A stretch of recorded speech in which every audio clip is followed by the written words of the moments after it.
Second tour de l'élection municipale d'Argentan, un débat qui est organisé par Publi Hebdo et Ouest France avec l'appui technique de l'association Génération Geeks qui vous permet de suivre en direct les échanges sur le site de Ouest France Argentan et du Journal de l'Orne.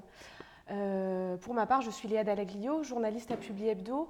Je vais présenter ce débat avec Marie Langlais, qui est ma consoeur de Ouest France Argentan. Et on va tout de suite laisser les candidats se présenter dans l'ordre du tirage au sort qui a été effectué il y a quelques instants. Donc on va commencer par Karim Houlier. Bonjour, donc je m'appelle Karim Houlier, j'ai 47 ans, je suis papa de 3 enfants. Je suis attaché commercial dans une filiale de La Poste et j'habite à Argentan, tout simplement. Et je n'ai pas d'étiquette politique. Monsieur Carpentier. Bonjour, Jean-Louis Carpentier, 69 ans, professeur d'allemand, toujours dans mon engagement, grande passion pour ce métier et pour ce pays. J'ai une fille de 14 ans, je suis marié, je suis pleinement citoyen d'Argentan par la loi et par la vie, et je suis citoyen du monde par la pensée. Monsieur Léveillé. Frédéric Léveillé, 50 ans, puisque pendant le Covid, j'ai vieilli, donc voilà. 50 ans, père de 3 enfants, je suis enseignant en détachement puisque je suis maire d'Argentan depuis le 15 juillet 2019. Moi, Argentan, je l'ai déjà dit à plusieurs reprises, mais j'y vis, j'y habite, j'y travaille. On va tout de suite donner les résultats du premier tour de l'élection municipale qui avait eu lieu donc, le 15 mars. Monsieur Léveillé était arrivé en tête avec 43,41% des suffrages. Monsieur Carpentier, deuxième avec 26,41% des voix et Monsieur Houlier, troisième avec 22,59% des voix. Le Rassemblement national avait été éliminé et l'abstention avait atteint presque 56%. On constate que 2 listes sont quand même nettement en retard. Est-ce qu'il a été question d'une fusion entre vous pendant l'entre-deux tours ? Eh bien, il n'a jamais été question de fusion. Il était hors de question de brader sur l'autel d'un résultat électoral nos convictions. Il n'en a jamais été question, nous le savions d'ailleurs, puisque M. Houlier avait annoncé dès le lendemain quasiment du premier tour qu'il n'y aurait pas de fusion. Excusez-moi, alors, sauf le respect que j'ai pour M. Carpentier, il a été question d'une fusion. D'ailleurs, les paroles s'envolent, les écrits restent. J'ai encore les messages que je ne divulguerai pas. Maintenant, comme M. Carpentier, moi aussi, je suis fidèle à mes convictions, fidèle à mes valeurs. On l'avait expliqué avec nos colistiers. J'avais demandé à mes colistiers d'abord, dire si nous sommes au second tour, que se passera-t-il si on nous demande de fusionner ? Et la grande majorité m'avait dit il n'en est pas question, tout simplement pour conserver les valeurs qui étaient les nôtres depuis le début. Et je me voyais difficilement écarter, sur les 35 personnes qui étaient sur ma liste, en écarter 5, 10, 15 au profit d'une autre liste. Voilà, c'est tout simplement déontologique. Je garde mes valeurs. Des Argentins aussi m'en avaient fait part. Ils m'avaient dit surtout, Karim, si tu es au second tour, ne fusionne pas. Ne fusionne pas. Maintenant que M. Carpentier dise que j'avais annoncé que je ne fusionnerais pas au lendemain du premier tour, je ne sais pas où il a lu ça, mais même moi je ne l'ai pas lu. Donc, vous avez déposé cette liste pour le second tour très vite. Non, oui, mais vous ne saviez pas, M. Carpentier, vous ne le saviez pas. Il n'a jamais été question de fusion. Maintenant, vous imaginez bien que dans un cas de figure comme le nôtre, qui faisait que 57% des Argentanais votants n'avaient pas voté pour le maire sortant. Des voix se sont élevées du côté de M. Houlier, de notre côté. Et que nous disaient ces voix ? Elles nous disaient « c'est dommage, c'est vraiment dommage ». Je l'ai entendu des dizaines de fois, mais nous n'avons jamais transigé. Et la liste de M. Houlier était déposée 3 jours, je crois, après le résultat. Donc voilà, il y a eu effectivement des pressions sur vous, comme sur moi, pour que nous puissions nous parler. Et de ce point de vue-là, je n'ai jamais refusé, et je ne l'aurais pas refusé non plus à M. Léveillé, la possibilité d'un échange de vues ou d'une parole. Parce que je considère que là où il y a parole, il y a victoire humaine. Et que quand on prétend avoir des responsabilités dans une ville, la première des choses que l'on doit montrer, c'est qu'on est capable d'écouter et de parler. Alors, excusez-moi, c'est vrai que M. Carpentier a certainement raison. Moi, à l'inverse de certains hommes politiques, j'écoute les Argentanais et je ne les entends pas. Vous voyez ce que je veux dire ? Maintenant, quand vous dites qu'il y a eu plusieurs personnes à qui vous avez entendu dire « nous voulons vous associer à vous », il y en a une sur notre liste qui a un petit peu été le lien à tout ça. Voilà, il a fait une erreur, ça arrive, mais à coup pas, malheureusement pour lui, c'était pas ce que nous voulions. Mais c'est pas le débat, M. Carpentier. J'ai beaucoup de sympathie pour vous. On aurait peut-être pu travailler ensemble, mais c'est malheureusement pas le cas. Il ne s'agissait pas seulement des politiques. On va essayer d'avancer un petit peu. Donc on a bien compris que vous n'aviez eu ni l'un ni l'autre l'intention de fusionner. Non. Ceci dit, les résultats du premier tour laissent imaginer que vous deviez doubler votre score pour parvenir à l'emporter au second tour. Est-ce que pour vous, est-ce que vous y croyez encore? Bien sûr, autrement.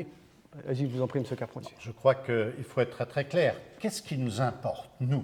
C'est de témoigner, au sens très exigeant de ce terme, de témoigner des valeurs que nous portons, de témoigner des convictions qui sont les nôtres, de témoigner d'un certain nombre de propositions concrètes pour cette ville, en mettant au cœur de notre action l'être humain.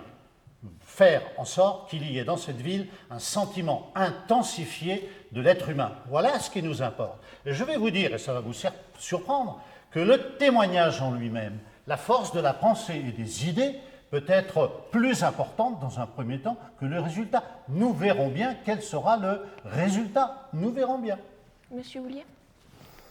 Pareil, moi, effectivement, j'y vais. Vous savez, je suis un sportif de nature, donc le résultat, quand même important quand on est un sportif. Maintenant, effectivement, on ne part pas favori. Moi, je le répète, si nous ne gagnons pas, nous serons au conseil municipal et nous continuerons à œuvrer pour la ville. Ça, c'est vraiment pas un souci. Je le répète depuis le début, je veux œuvrer pour ma ville. Il n'y a pas d'intérêt personnel. Il n'y a pas d'intérêt personnel, il y a un intérêt général. Donc, quoi qu'il arrive, je serai un acteur de ma ville et non pas juste un spectateur. Monsieur Léveillé, est-ce que vous considérez que l'élection est jouée? Ah, jamais. Une élection n'est jamais acquise. C'est la raison pour laquelle, moi, j'invite l'ensemble des Argentanais à se mobiliser et à aller voter. D'ailleurs, dans des bureaux qui seront sanitairement sécurisés totalement. Donc, il n'y a pas de risque. Ceux qui avaient des craintes au mois de mars ne peuvent pas en avoir au mois de juin, car tout sera bien sécurisé. Donc, une élection, c'est jamais acquis. Mais par contre, je pense que dans une élection, on ne témoigne pas. Dans une élection, on se projette. Dans une élection, on avance. Dans une élection, on propose. Et moi, je pense que c'est important, et c'est important que sur un programme, sur des idées, sur des valeurs, les gens puissent se positionner réellement dans une élection. Et moi, je les invite largement à aller voter dimanche 28 juin. À votre avis, qu'est-ce qui vous a empêché de l'emporter dès le premier tour? Je ne lis pas dans le mar de café, je ne sais pas. Mais ce qui est sûr, c'est qu'on a de la déperdition en ligne. D'ailleurs, tout le monde a de la déperdition en ligne. Parce qu'il y a eu un niveau d'abstention élevé, parce que ce qui a été évoqué par ce gouvernement en particulier, et par un discours la veille du premier tour de l'élection municipale, a fait que, évidemment, les gens ont pris peur. Les gens ont pris peur parce qu'on a alimenté cette peur, en particulier avec, je ne vais pas me faire que des amis, mais avec des télévisions qui tournent en permanence et qui, soi-disant, font de l'information. Mais c'est un vrai problème. C'est-à-dire qu'aujourd'hui, on a fait peur aux gens au mois de mars. J'espère que dans la réalité du mois de juin, les gens iront au-delà de la peur et ne tomberont pas dans la psychose, mais au contraire, viendront participer à cet élan démocratique indispensable. Il y va du sens profond de la démocratie. Je veux dire que si les citoyens n'utilisent pas le pouvoir qu'ils ont de s'exprimer dans une ville ou ailleurs, la démocratie perd son sens. Donc, encourager les gens à venir voter en les rassurant, c'est effectivement leur dire « faisons vivre ensemble dans notre ville une vraie démocratie ». Moi, je ne ferai pas de procès en illégitimité à cause de ça. Mais néanmoins, nous serons d'accord pour reconnaître que si 60% des Argentanais ne s'expriment pas, le vote ne signifie plus grand-chose. Je ne suis pas certain que le vote ne signifie pas grand-chose. Effectivement, ça reste que des statistiques, ça reste que des pourcentages. Maintenant, si M. Léveillé est élu, si je suis élu, si vous êtes élu, je n'irai pas faire de procès aux Argentanais pour leur dire vous ne vous êtes pas déplacés. Mais c'est pas faire de procès. Non, mais voilà, c'est ce que je vais vous dire. Maintenant, il y aura un vainqueur et des vaincus, et ce sera comme ça, malheureusement. Mais il ne faut surtout pas penser qu'il y a une certaine illégitimité si le taux d'abstention est trop élevé. Ça fait partie du jeu, malheureusement. On n'est pas la seule ville. Ça arrive fréquemment. D'accord. Donc il y a cette notion d'abstention qu'on a bien compris vis-à-vis du contexte sanitaire. Mais tous les deux, en tant qu'adversaires du maire sortant, selon vous, est-ce qu'il va manquer autre chose aux électeurs? Est-ce qu'ils ont reproché quelque chose au maire sortant? Non, du tout. Non. Je voudrais revenir sur l'abstention. C'est une erreur de penser que l'abstention nationalement parlant, dans toutes les villes de France, n'est que le fait de l'épidémie. L'abstention a été effectivement accrue à cause de l'épidémie, mais il y a depuis longtemps dans le paysage politique français une abstention qui croît parce que la défiance des citoyens vis-à-vis de la politique traditionnelle décroît, qu'ils ne se trouvent plus dans le paysage politique, que leurs aspirations ne sont pas prises en compte, et voilà, et particulièrement la jeunesse. Combien de fois j'ai entendu dans cette ville d'Argentan des jeunes me dire « Ouais, la politique, ça sert à rien, on n'en veut pas, c'est nul ». Voilà ce qu'on entend. Et les jeunes n'ont pas beaucoup voté à Argentan. D'où l'intérêt de ma candidature. Parce que moi, je ne suis vraiment pas dans le sérail politique, on me l'a fait sentir d'ailleurs. Et effectivement, j'arrive, entre guillemets, le troublion, c'est l'article que je lisais cette semaine dans un des journaux locaux, dans un des journaux local ou régional. J'étais un peu le troublion, la personne qui n'a jamais fait de politique et qui débarque comme ça et qui veut juste faire bouger sa ville. Encore une fois, qui n'a juste qu'un intérêt collectif et non pas d'intérêt personnel. Vous savez, je crois que personne n'a de monopole sur l'idée de faire bouger sa ville. Je pense que tout le monde souhaite la faire bouger, la faire évoluer, la développer. Personne n'a de monopole. D'accord. Donc si vous estimez que les électeurs n'ont pas cherché à reprocher quelque chose à la majorité sortante, néanmoins, vous, par vos propositions et par vos différents communiqués ou réactions, vous avez émis certaines réserves. Monsieur Carpentier, par exemple, Monsieur Léveillé, affirme que si vous êtes élu maire, vous allez amorcer un virage, je cite, vers l'extrême gauche dans la gestion future de la ville. Qu'est-ce que ça vous inspire? Que pouvez-vous lui répondre là-dessus? D'abord, ça me fait sourire. Parce que je pense qu'avoir une vision politicienne quand l'enjeu est politique, ça n'a pas d'intérêt. Deuxièmement, je crois que la volonté qui a été la nôtre, de pouvoir rassembler l'ensemble de la gauche qui voulait justement apporter une dynamique nouvelle, rentrer dans un nouveau cycle politique, eh bien moi je crois, et c'est avec envie et volonté que je l'ai fait en tout cas, qu'il nous faut rassembler. Parce que c'est pas le tout de dire ensemble dans les slogans. Il faut rassembler. L'enjeu du rassemblement, il est un rassemblement politique, mais il est aussi un rassemblement au-delà. Moi je l'ai déjà dit, donc je ne vais pas le répéter, mais on a autant de gens qui sont dans des organisations politiques, on en a même moins d'ailleurs, que des gens qui n'y sont pas. Donc c'est pas un problème. Mais je crois que l'enjeu, il est politique et il n'est pas politicien, et je pense qu'il ne faut pas faire cette erreur-là. Bien, Monsieur Carpentier, ça ne me fait pas du tout sourire. Ce qui me fait sourire, c'est l'horizon nouveau, la refondation voulue au travers de la liste d'union de la gauche à Argentan. Ça me fait vraiment sourire. Non, c'est quand même extrêmement sérieux, la politique. Vous avez raison. Au niveau national, quand je lis, parce qu'il faut quand même que les citoyens s'informent, ce que les ténors des partis qui sont pro-union de la gauche disent, je suis effaré et je comprends que les citoyens n'aient plus envie d'aller vers la politique. Monsieur Faure, qui est quand même le secrétaire national du PS, a dit, en parlant de l'union de la gauche pour les élections municipales et pour déjà, bien entendu, la présidentielle, car tous les esprits sont déjà tournés vers cette présidentielle. Il a dit, et je cite, tirez, vous pourrez le vérifier, je vous donnerai les sources. Il a dit, parlant de l'union de la gauche, ce qui importe, ce sont les mariages arrangés, nous verrons après si nous nous aimons. Alors écoutez, si c'est comme ça qu'on veut convaincre les gens d'un vrai sens à la politique, c'est voué à l'échec. Eh bien, c'est exactement la même chose au niveau local. C'est bien de vouloir donner des leçons, mais quand on se marie avec La République En Marche, on ne donne pas de leçons, surtout dans la situation actuelle où on sait les conséquences de cette politique nationale sur nos collectivités, sur la réalité de ce que nous vivons, sur la réalité de ce que nous avons eu, y compris à vivre dans les semaines qui viennent de s'écouler, avec un gouvernement qui navigue à la godille et qui est dans l'incapacité politique de pouvoir amener des perspectives, et qui a une vraie stratégie politique, pour le coup, une vraie stratégie qui est d'écarter les territoires, parce que l'essentiel de ces gens-là ont rarement dépassé le périphérique de Paris, et donc ça les intéresse assez peu, ce qui se passe dans les territoires.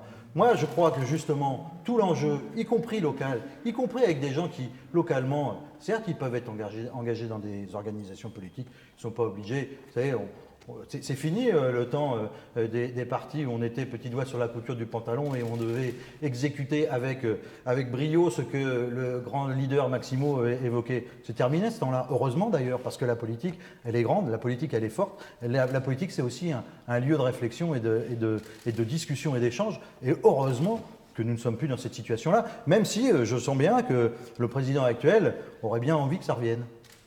Alors je laisse la responsabilité de ces propos à M. Léveillé sur le gouvernement et M. Macron. Nous ne sommes pas dans cette logique-là. Mais ça gêne que nous ne soyons pas sur l'échiquier politique traditionnel. Nous incarnons une grande diversité. Il y a des gens sur notre liste venus de tous les horizons, avec des engagements particuliers. Ben oui, mais ça vous gêne, ça, parce pas que du tout, ça me gêne pas. Mais non, ça ne faut être correspond clair. pas à vos petits partis, à vos petites unions. 57% des Argentanais au premier tour n'ont pas voulu de l'union, des votants, n'ont pas voulu de l'union de la gauche à Argentan. Nous ne sommes pas sur cet échiquier-là. Nous sommes sur un échiquier de valeurs fondamentalement étrangères aux partis que vous représentez, qui sont celles de l'humanité, que vous le vouliez ou non, c'est la vérité. Je pourrais la développer longuement. L'humanité portée par La République En Marche, vous me permettrez d'en dire. Non, contresens majeur. Ce n'est pas La République En Marche qui porte. Écoutez, vous avez des candidats. La politique, c'est l'être humain tout entier, comme le cœur, c'est l'être humain tout entier. La politique, il faut être cohérent. Quand on a des gens, il faut les assumer.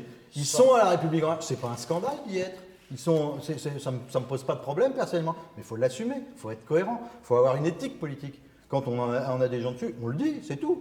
Il n'y a pas plus à dire. Attendez, heureusement que vous l'assumez, ce n'est pas le reproche que je vous fais. Je vous fais le reproche d'un contresens majeur sur ce que nous représentons dans cette ville et d'une erreur d'analyse quand vous dites que la refondation de la gauche et de l'union de la gauche à Argentan, c'est l'avenir. Mais certainement pas, ça n'est pas l'avenir, ça ne peut pas l'être avec ce qu'on a vécu dans ce pays politiquement depuis des décennies. Si je peux me permettre, encore une fois, j'ai l'impression d'être au débat du premier tour. Justement, vous pouvez m'excuser. Justement, Là, on parle de la France, de La République En Marche, qui est apparemment un parti politique, et d'autres choses. Parlons d'Argentan. Enfin, je veux dire. Mais avec grand plaisir. On va justement revenir à ça. J'allais venir à vous. J'allais venir à vous, Monsieur Houllier, parce que vous l'avez évoqué un petit peu tout à l'heure, justement. Vous-même, vous avez été un petit peu attaqué, notamment par Monsieur Carpentier dans un communiqué, sur le fait que vous êtes sans expérience, sans projet, et que vous avancez à coup de rumeurs. Qu'est-ce que ça vous inspire à vous? Alors, les rumeurs, on va les écarter, puisqu'on en a parlé tout à l'heure. Maintenant, le fait qu'on soit sans expérience, moi, j'ai une expérience professionnelle. J'ai fait plusieurs métiers dans ma vie, dans différents domaines professionnels. Notre liste, on a des gens, comme le disait M. Carpentier, une liste citoyenne que l'on avait mis dans les cônes de la presse, et je me répète, régionale et locale depuis le 6 décembre 2018. On a des gens d'expériences multiples, des gens qui sont aussi encartés dans un parti politique. Moi, ça ne me gêne pas particulièrement d'avoir des gens qui sont encartés dans un parti politique.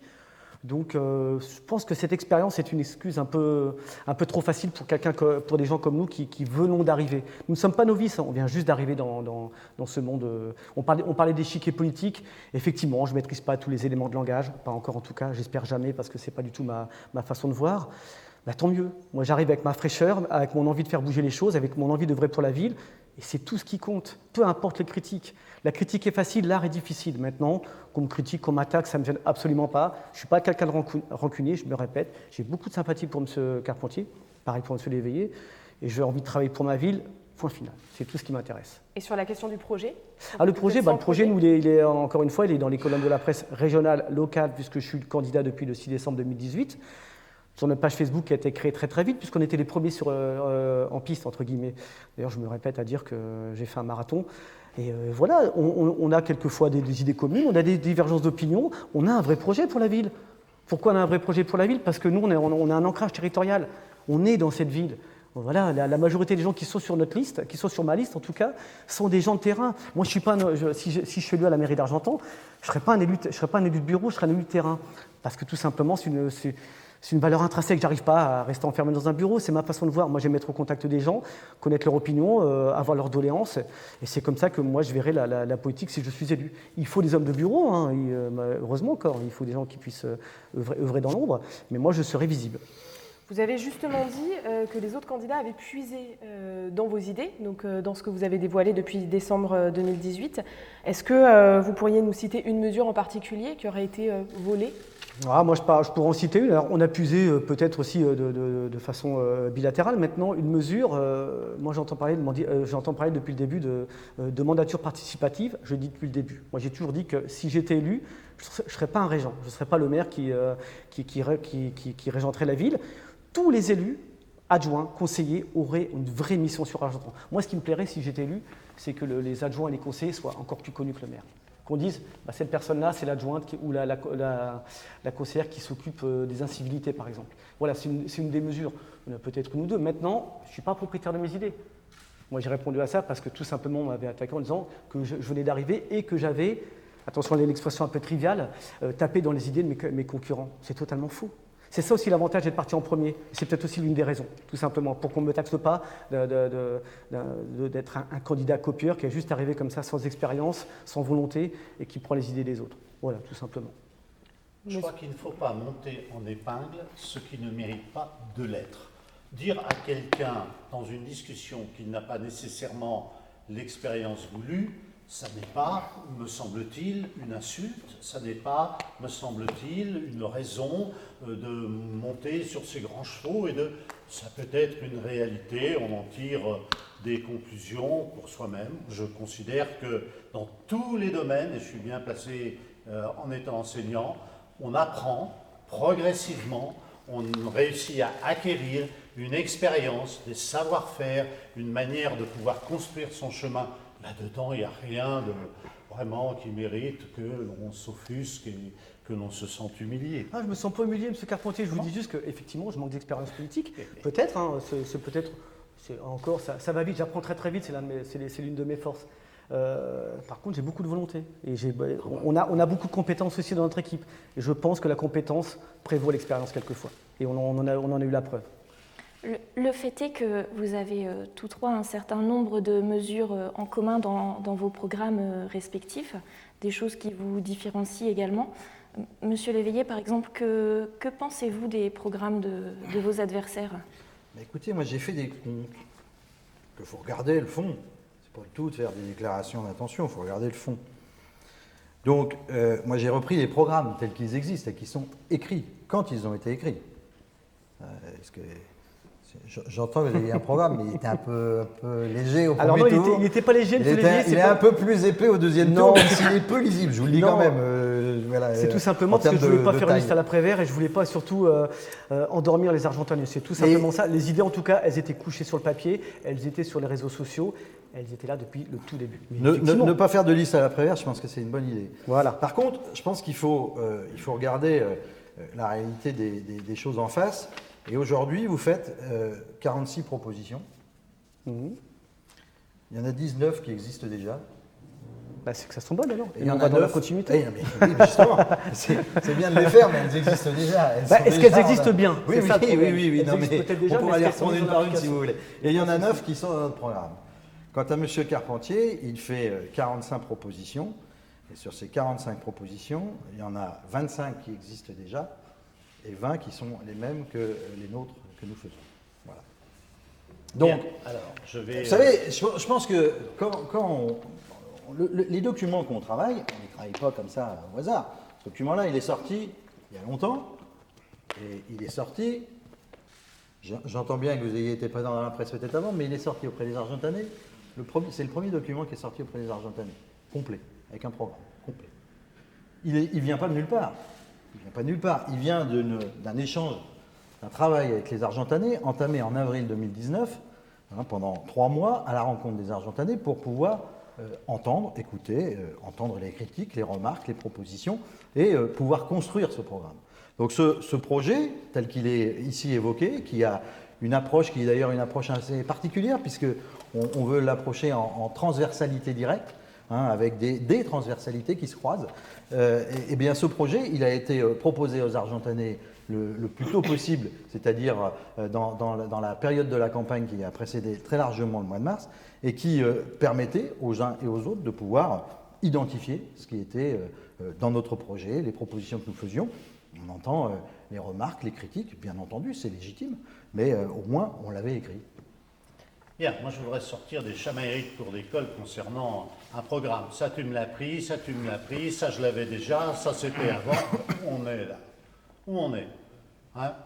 Bien, donc il y a dans chaque programme parfois des choses communes.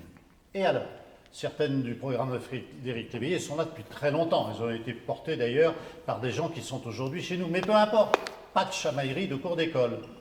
Nous avons des démarches, nous avons une analyse les uns et les autres sur la ville d'Argentan. Nous faisons des constats, nous faisons des états des lieux. Et à partir de ces constats et de ces états des lieux, nous réfléchissons à un certain nombre de propositions. Ça ne me choque pas que certaines d'entre elles se croisent. Heureusement d'ailleurs, ça veut dire qu'il y a du bon sens un peu partout, ce dont je suis convaincu. Donc nous avons des idées parfois en commune, nous avons une originalité de pensée qui fait que nous mettons peut-être plus en valeur, en exergue, certains domaines que d'autres par rapport aux listes concurrentes et aux programmes concurrents, dont acte. Mais de grâce, pas « tu me l'as pris, je te l'ai pris, j'avais inventé avant ». Vous savez, en politique, politicienne, il y a beaucoup de prophètes a posteriori, il y a beaucoup de devins a posteriori, des gens qui savent tout, qui ont toujours tout su, qui ont réponse à tout. Non, nous on n'est pas comme ça. Monsieur Houllier, peut-être Sur le programme? Oui. Non, je n'ai rien à dire de particulier. Effectivement, il y a des idées communes. Maintenant, quand on dit que mon programme était, effectivement, je veux le programme de M. Léveillé, je l'ai eu dans ma boîte aux lettres. Voilà. Moi, si j'ai pas voulu... Oui, voilà, exactement. Je suis passé par la poste après. Moi, si j'ai pas voulu sortir un programme, comme vous le disiez, Nicolas Laprévert, il y a aussi une simple et bonne raison. Moi, je voulais faire une campagne vertueuse, économiquement et écologiquement. Il ne faut pas oublier qu'aujourd'hui, tout ce que l'on sort, c'est le contribuable qui paye. D'accord ? Quand on dépasse le plafond, on est éliminé, etc. Après, l'État rembourse 47,5%. Oui, j'en ai sorti un récemment, avec du papier, voilà, à minima, avec un papier recyclé. Je ne voulais pas non plus que ce soit de retrouver mes programmes partout dans la rue. Ça ne m'intéressait pas. Je voulais faire une campagne vertueuse écologiquement et économiquement. D'où la raison d'avoir sorti juste un petit feuillet au premier tour, petit correctif. C'est peut-être une de mes erreurs. J'ai peut-être pas mis les idées sur le papier comme nous les avions mis dans les codes de la presse et sur notre page Facebook. Ça arrive, c'est pas grave. On se nourrit de ces erreurs. C'en est une petite, sans en être une. Voilà, tant pis, c'est pas grave. Ça arrive. Maintenant, nos idées sont là, elles sont concrètes. On a des idées en commun. Là, je rejoins M. Carpentier. Continuons, ça ira très bien. Oui, mais quand même, il faut bien que les citoyens d'une ville puissent vous identifier sur quelques idées phares, sur des perspectives, sur des projets. Je veux dire, c'est ça le sens d'une campagne électorale. C'est bon, très bien, vous avez fait écologique et c'est parfaitement responsable, mais il faut qu'on puisse vous identifier sur des choses très concrètes pour cette ville demain.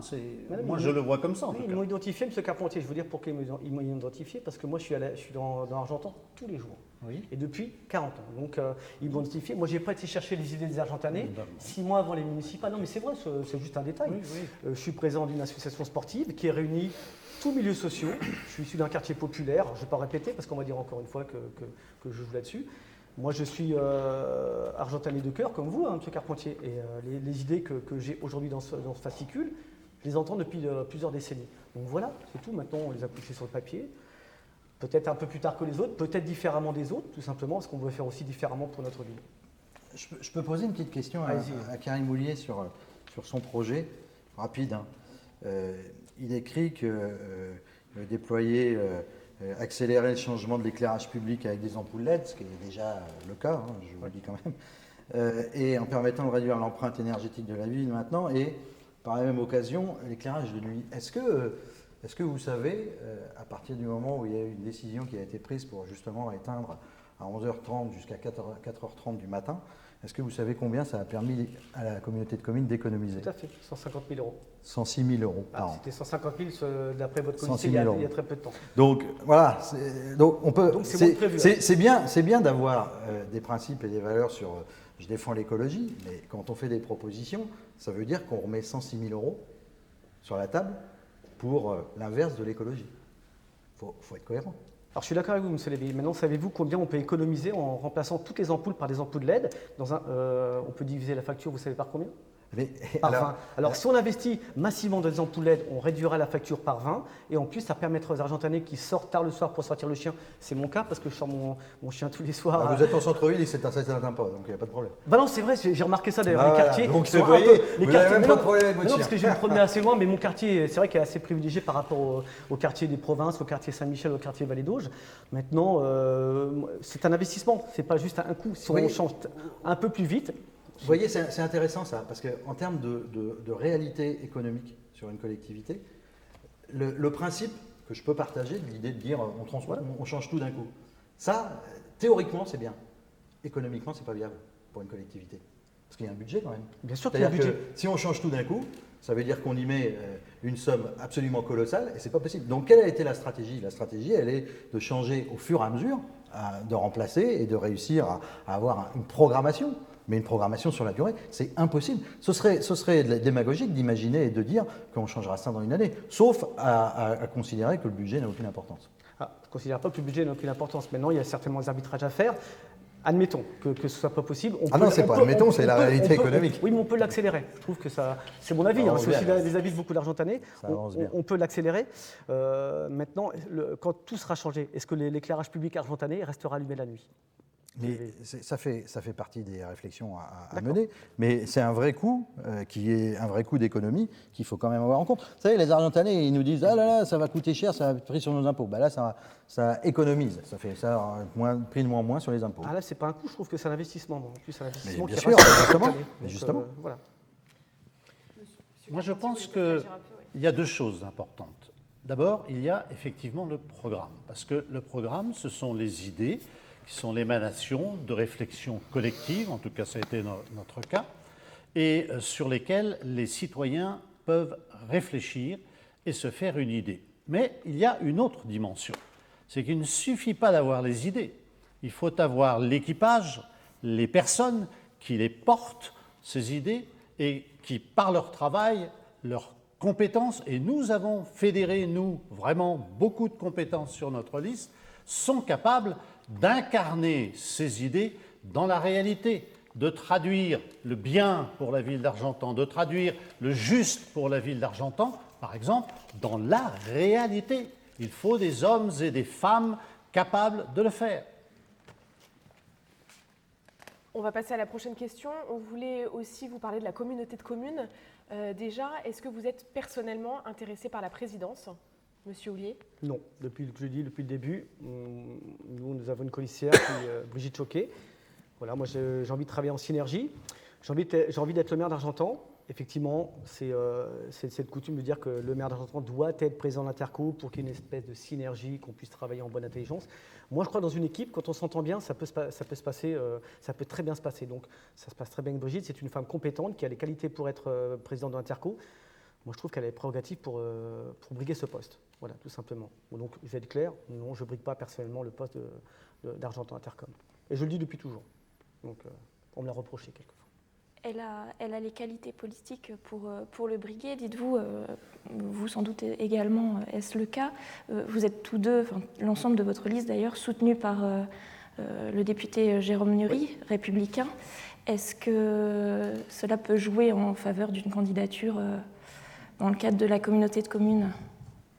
Oui, ça peut jouer maintenant, le fait d'avoir le soutien de Jérôme Nury. Voilà, moi, pourquoi je m'interdirais d'avoir le soutien d'une personne pour qui j'ai énormément de sympathie, qui est en plus député de l'Orne, qui peut nous aider, nous, si on est élu à la mairie, à l'Interco, à porter des projets, justement, puisqu'il est député de l'Orne. Il fait aussi partie de la commission des affaires économiques au conseil départemental. Donc, j'allais dire, c'est une espèce de bénéfice pour la ville. La ville, voilà, c'est les projets que l'on va porter. On sera aidé certainement par Jérôme Nury, le cas échéant. Maintenant, on m'a reproché d'être soutenu par un homme politique encarté les Républicains. Moi, encore une fois, dans ma vie personnelle, quand je croise quelqu'un, je ne regarde pas derrière quelle religion là, de quel parti politique il provient. Si la personne me semble sympathique, moi j'adhère tout de suite. Et il n'y a pas de calcul, il n'y a aucun calcul dans ça. Et j'assume le fait d'être soutenu, et je suis fier d'être soutenu par Jérôme Nury. Et s'il y a d'autres soutiens qui devaient venir un peu au-dessus, j'assumerai aussi. Voilà, monsieur Léveillé est soutenu par j'allais dire Marcel Hamon, mais non, c'est pas le même, par Benoît Hamon.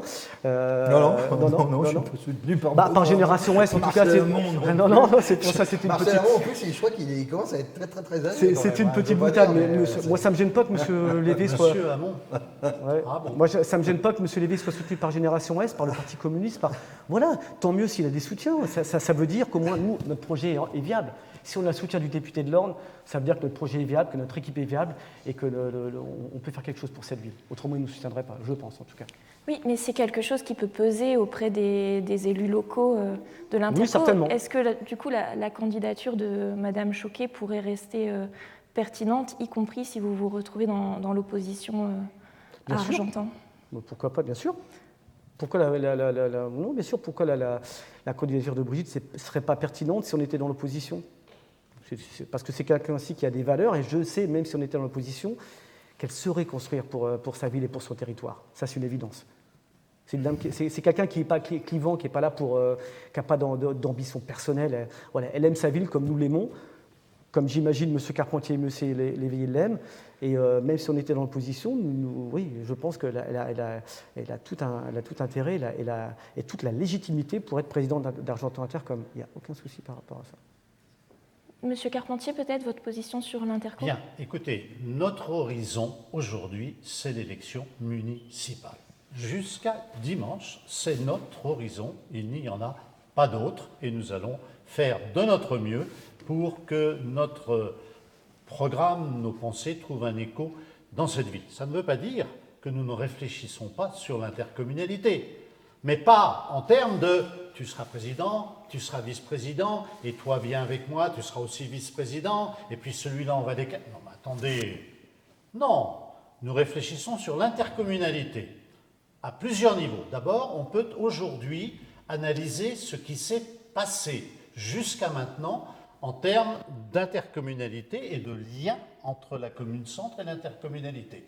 Il est toujours bon de réfléchir sur ce qui s'est passé et de tirer éventuellement des enseignements pour l'avenir de ce qui s'est passé. C'est pas un professeur d'histoire que je vais l'apprendre. Bien, donc nous réfléchissons à ceci. Ensuite, l'intercommunalité est à l'évidence un enjeu voilé derrière l'élection municipale. Pourquoi ? Mais parce que les grands projets de territoire sont portés par l'intercommunalité au travers de ses compétences et qu'elle a donc un rôle majeur à jouer et que quand on est partie prenante de l'élection municipale par la réflexion, on est aussi partie prenante de fait de l'intercommunalité par la réflexion à venir. Donc nous réfléchissons sur ce que l'intercommunalité pourra signifier. Troisième élément, elle ne signifie pas suffisamment pour les citoyens. Son identité n'est pas suffisamment claire. C'est d'ailleurs probablement pour ça que l'enjeu n'est pas forcément très clairement perçu par nos citoyens. Puis quatrième réflexion, je pense que sur un territoire, nous pensons que l'intercommunalité, l'assemblée intercommunale doit s'élever par les idées, qu'elle doit avoir une stabilité importante pour son avenir en dehors des houles politiciennes et des rapports de force politiques aux politiciens. Voilà, je pense qu'elle doit conserver sa stabilité. Nous en sommes là dans nos réflexions aujourd'hui. Oui, mais tout de même, dans votre programme figure, comme vous l'avez précisé à l'instant, bon nombre de propositions qui relèvent de compétences qui sont actuellement à l'intercommunalité. Comment envisagez-vous de les mettre en œuvre si par ailleurs vous ne briguez pas, vous ou un membre de votre équipe, la présidence ? Mais vous avez raison de le dire. Il y a des compétences clairement définies, clairement partagées entre la ville d'Argentan, cette commune, et l'assemblée intercommunale. Ces compétences sont clairement partagées. Néanmoins, il ne faut pas qu'elles soient synonymes de clivage, car où irions-nous si effectivement compétences partagées signifiait impossibilité de travailler ensemble ? Je ne peux pas m'imaginer qu'un élu de la ville d'Argentan, quel qu'il soit, ne soit pas partie prenante, au moins par ses réflexions, des grands projets qui naissent et qui concernent son territoire et sa ville à l'intercommunalité. Donc bien sûr que nous analysons l'ensemble, c'est un tout. Donc il faut faire en sorte que les grandes orientations prises à la fois par la ville et par Argentan Intercom soit complémentaire, qu'elle soit significative d'une synergie, d'un travail en commun. Peut-être que l'analyse du passé dont je parlais tout à l'heure nous fera réfléchir là-dessus. Merci, Monsieur Léveillé.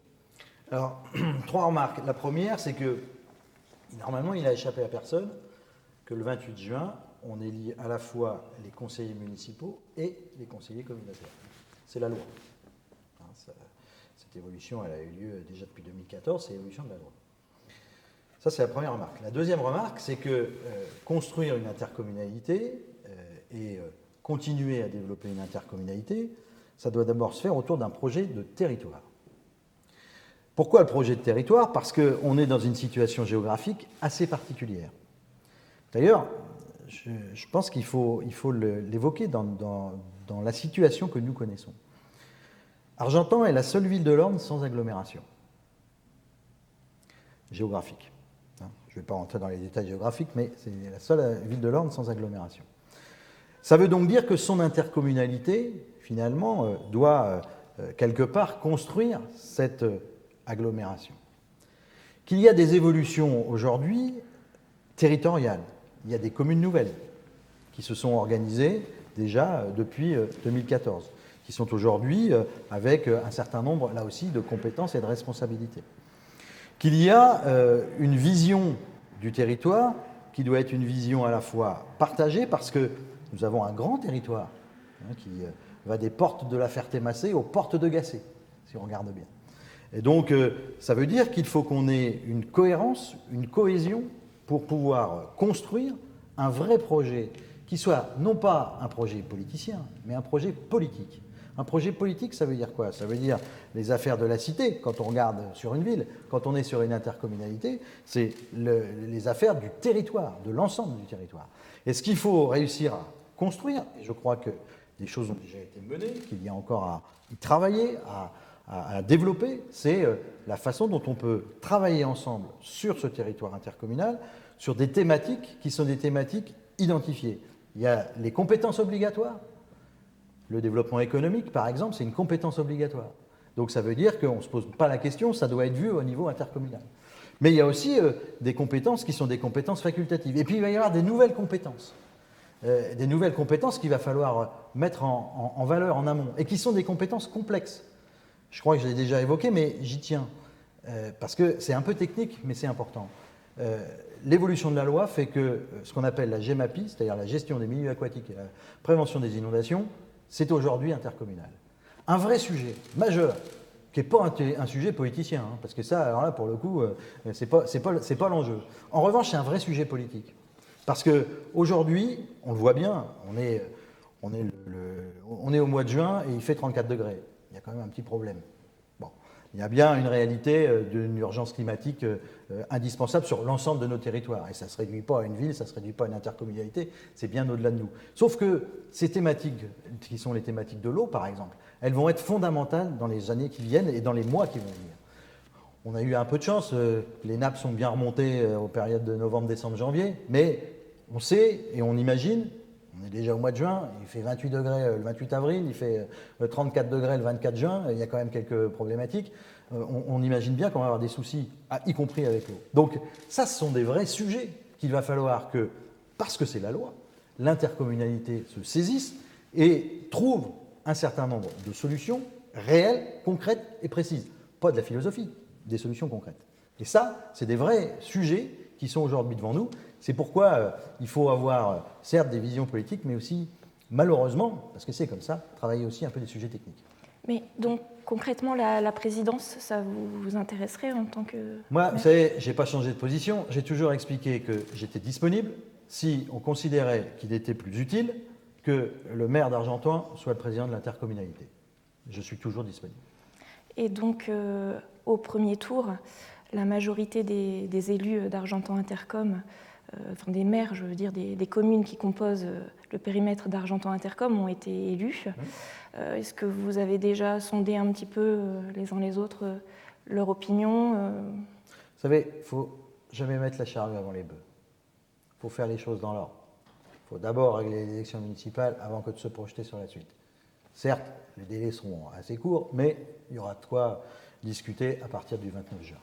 Je crois qu'il est important qu'au niveau de l'intercommunalité, nous passions d'une démocratie représentative, c'est-à-dire des maires élus représentant leur commune, à une démocratie participative, c'est-à-dire où chaque maire aura le sentiment d'être écouté, d'être entendu, d'être utile, où les citoyens de toutes ces communes qui maillent le territoire auront aussi le sentiment d'être écoutés, entendus et de pouvoir participer, démocratie participative, à la construction du territoire. Ça me paraît essentiel. Nous sommes actuellement sur un niveau de démocratie représentative qui fonctionne sur lui-même. Et cela explique que de nombreux maires et de nombreux citoyens, vous parcourez en tant que journaliste les villages, les petites communes, vous entendez peut-être aussi à quel point les maires et beaucoup de citoyens sont découragés, sont, je dirais, parfois même pas vexés, mais prennent mal le fait qu'ils ne soient pas vraiment partie prenante de la vie et du développement de ce territoire. Et là, tout doit changer. Tout doit changer. Ça tiendra beaucoup aux personnes. L'intercommunalité, elle doit aussi être au service des communes. Et je pense que c'est important, y compris dans la structuration, y compris d'ailleurs avec les personnes qui travaillent pour les collectivités. Je pense par exemple aux directeurs généraux de service ou aux secrétaires de mairie qui doivent être associés. Parce que c'est aussi un mode de fonctionnement qui permet de donner une dynamique. L'intercommunalité, elle doit être au service des communes parce qu'elle apporte une ingénierie qui n'existe pas, en particulier dans un certain nombre de communes petites. Parce que de toute façon, c'est comme ça. Donc, on doit avoir non pas une vision où l'intercommunalité dominerait des communes, mais au contraire une stratégie où l'intercommunalité est au service des communes. D'accord. Je reviens sur ce que vous venez de dire, Monsieur Carpentier, que ça allait être aussi une question de personne. Du coup, je me permets d'insister. Pourquoi vous ne souhaitez pas dire que vous voulez être cette personne ou pas? La présidence, c'est quand même le président qui semble mieux... Mais attendez, n'insistez pas. Je vous ai dit, notre horizon, c'est l'élection municipale. Je vous ai dit, naturellement, en tant qu'élu responsable, partie prenante d'une intercommunalité, nous réfléchissons sur ce qu'elle a été, sur ce qu'elle est aujourd'hui et sur ce qu'elle pourrait devenir. Et je vous dis qu'une des différences majeures, c'est que nous devons passer d'une démocratie de représentativité à vraiment une démocratie, c'est un peu ce que vient de dire d'ailleurs Frédéric Léveillé, de participative, où les maires et les citoyens auront véritablement le sentiment d'être partie prenante de la vie et du développement de leur territoire. Moi, j'en suis là, point, et je vous l'assure, point. D'accord. Eh bien, cela sera le point final de ce débat. Nous vous remercions, Monsieur Léveillé, Monsieur Houillet, Monsieur Carpentier. Attendez, est-ce qu'on a encore une minute? Je voudrais, monsieur, avec la caméra, que vous montriez bien cette affiche électorale d'un panneau officiel de la ville d'Argentan. Vous pouvez le montrer, s'il vous plaît? Voilà, nous sommes assimilés, moi-même en tant que personne, au Troisième Reich, aux fureurs, à l'idéologie nationale socialiste, aux horreurs du nazisme. Et dans un tract que je n'ai pas là, qui est entre les mains de la justice, Isabelle Baucher et moi-même portons sur notre dos la devise qui était au-dessus, la devise lugubre et perverse, qui était au-dessus de l'entrée des camps de la mort. C'est une abjection de faire descendre une élection à ce niveau-là. C'est criminel. C'est souiller les personnes que nous sommes, c'est souiller nos familles, c'est souiller les éducateurs que nous sommes dans cette ville, c'est souiller les professeurs d'allemand. Ah, l'Allemagne, je ne sais pas, le directeur du journal de l'Ordre était là, il pourrait en témoigner, je lui en ai parlé longuement de l'Allemagne hier.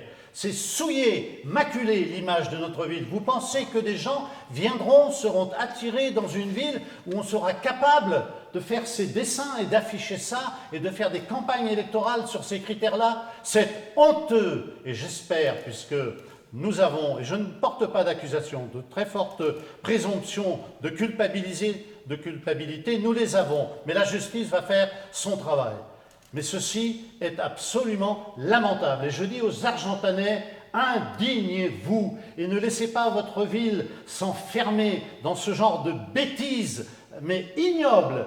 Et ne laissez pas votre ville sombrer dans la lumière, dans les ténèbres. Elle a besoin, cette ville, de lumière, je voulais le dire, parce qu'il faut que les citoyens sachent jusqu'où certains sont capables d'aller. Je rappelle que c'est condamnable par la loi. Voilà. D'autres réactions, messieurs? Ouais, ce qui est arrivé, je tiens à soutenir, effectivement, c'est abject, je vous l'accorde. Dans d'autres mesures, nos affiches ont été arrachées, ça n'a absolument rien à voir. C'est celle de tout le monde. Il y a pas, voilà, exactement, il n'y a pas de graffiti. Là, effectivement, quand je vois, moi, ça me gêne, hein, je suis d'accord avec vous. Ça vous gêne? Bien sûr que ça me gêne. Mais beaucoup plus Bien que sûr, ça gêne, monsieur. bien sûr que ça me gêne, mais c'est ignoble. Mais m'accusez Dites pas. que ça vous révolte. Ne m'accusez pas. Mais nous savons déjà. Mais nous saurons. Mais ne m'accusez pas, je vous dis que Mais ça me j'ai gêne. l'élégance morale ici, l'élégance morale de ne pas aller plus loin dans mon propos, parce que la justice a ceci entre ses mains. Et j'espère qu'elle fera la vérité et qu'elle punira sévèrement. Quand je vous dis que ça me gêne, relève de la dictature. Quand je vous dis que ça me gêne, M. Carpentier, c'est que je suis solidaire avec vous, attention. Non, mais j'entends bien. Mais la ne vous gêne, me c'est prenez pas assez fort. Oui, La gêne- admettons. Ah, mais mais voilà, non, oui, les mots leur poids. Quand on Mais, dit de M. Carpentier qu'il est un nazi, c'est nazi, lamentable. C'est ou de lamentable. Mme Baucher qu'elle est un nazi, C'est lamentable. est-ce que ces gens savent ce qu'ils disent? C'est lamentable. Certainement pas, je suis d'accord avec vous. Bien. Donc je vous suis avez déposé plainte. Pardon? Vous avez déposé plainte. Bien entendu. Bien entendu. Maintenant, je pense que c'est l'œuvre de... C'est ça, Argentan? C'est ça, les Non, citoyens ça représente- veulent que cette ville soit à ce niveau. Je ne pense pas que ça représente Argentan, M. Carpentier. Vous avez l'œuvre de... Ce sont des gens qui est des qui Argentanistes, s'engagent certainement. dans une campagne électorale. Je D'accord? suis d'accord avec vous. Il n'y a pas 36 000 solutions d'ailleurs à l'extrême, mais je ne vais pas plus loin. Ça suffit, j'ai tout dit. Mais comprenez que moi, professeur d'allemand, adorant l'Allemagne, éducateur avec une jeune fille de 14 ans à la maison, qui prend ça aussi dans son visage, je suis outré, scandalisé, c'est ignoble, c'est une infamie.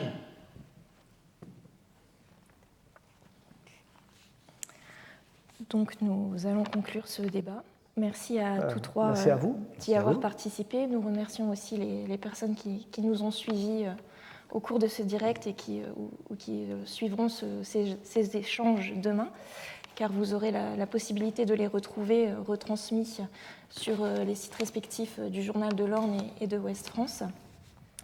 Nous remercions également l'association ornaise Génération Geek pour avoir permis la retransmission de ce débat, ainsi que la ville d'Alençon, ses services techniques et informatiques pour leur appui.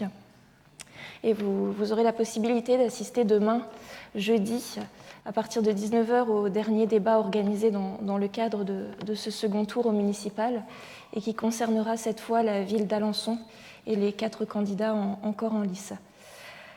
Merci à tous et bonne soirée. Bonne soirée à vous.